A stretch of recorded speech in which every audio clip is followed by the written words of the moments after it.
আবার তোমরা লেবুর রসে জল দিয়ে সেটা মাথায় ম্যাসাজ করতে পারো। মাথায় ম্যাসাজ করে আধ ঘন্টা পর আবার চুলটা ধুয়ে নেবে, এতেও চুলটা সিল্কি হয়।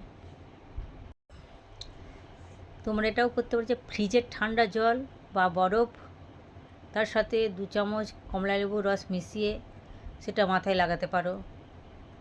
আধ ঘন্টা পর আবার ধুয়ে নেবে, কি 1 ঘন্টা পর ধুয়ে নেবে।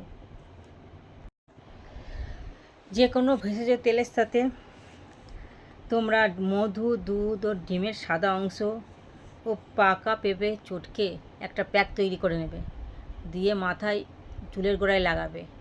লাগানোর ঠিক আধ ঘন্টা পর তোমাদের চুলটা ধুয়ে নিতে হবে। তোমরা আনারস, কমলা লেবু ও লেবুর রস একসাথে মিশিয়ে তোমরা চুলের গোড়ায় লাগাতে পারো এবং আধ ঘন্টা পর আবার ঠান্ডা জল দিয়ে ধুয়ে নিতে পারো। এবং শ্যাম্পু যদি তোমাদের করার ইচ্ছে হয় সেদিন শ্যাম্পু না করাই ভালো, তারপরের দিনকে শ্যাম্পু করবে, তাহলে দেখবে চুলটা কত উজ্জ্বলতা বৃদ্ধি পাবে।